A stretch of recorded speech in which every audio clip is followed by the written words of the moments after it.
السلام علیکم. امید دی چې ټول بخیر. په نننۍ ویډیو کې به موږ د کلاس 10 میتھس ایکسرسایز 3.1 کوېسچن نمبر 6 سالو کوو.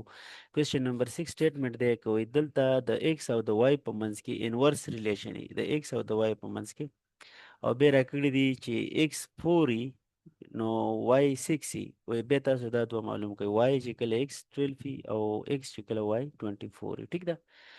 نو ګورئ دا زه لیکمه سلوشن. اولنۍ خبره خو دا ده چې there is an inverse variation. inverse variation د چې y او د x په منځ کې، نو y is proportion to inverse د x ته، نو 1 divided by x به راشي. ټیک ده. دا شو. اوس دا proportionality چې زه ختموم دلته equality لیکم نو یو constant به راوځي 1 by x، یا دا داسې هم لیکلی شم چې y is equal to k divided by x. اوس دا موږ سره یو اکویشن راغی، خو په دې کې موږ ته د کې ویلیو معلومه نه ده. دې له زه ورکوم اکویشن 1.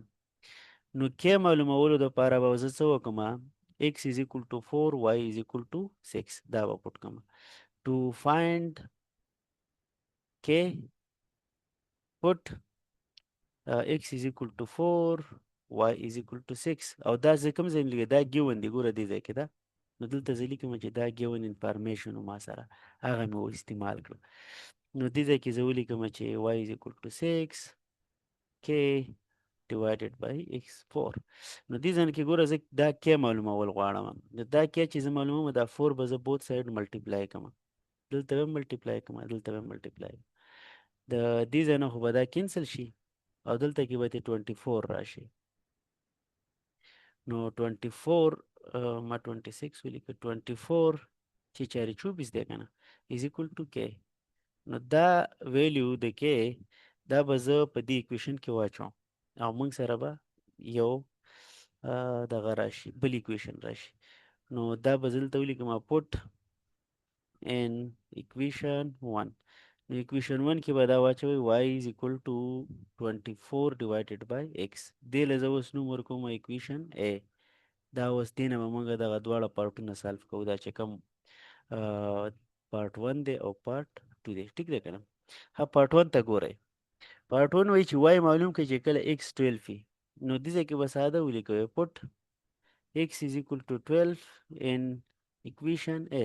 دې equation a چې کوم موږ معلوم کړی دی په دې کې 12 په ځای x په ځای 12 ولیکئ. نو دا به داسې راشي y په خپل ځای 24 هم په خپل ځای divided by x په ځای څه لیکل دی 12، او دا خو کټ کېږي 12 2 ځه 24. نو y ویلیو به موږ سره راوځي دلته کې 24.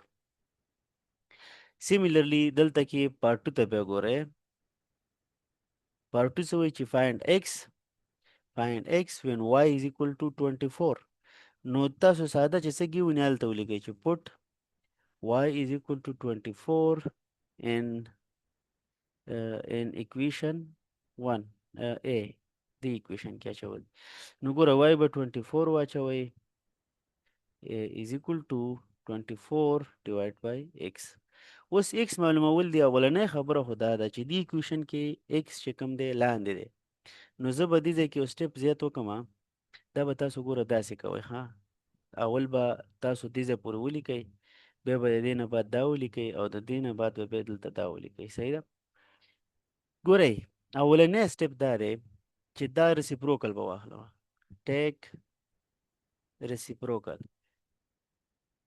ریسیپروکل چې واخلي نو دا به الټه شي، دلته به 1 ډیوایډ بای 24 راشي، او دا چې الټه شي نو دا به x ډیوایډډ بای 24 راشي. اوس زه د دې ځای نه دا 24 ختموم، دا 24 ځکه چې زه x معلوموم او دا په ډیویژن کې دی، نو زه به بوت ساید ملټیپلای کوم.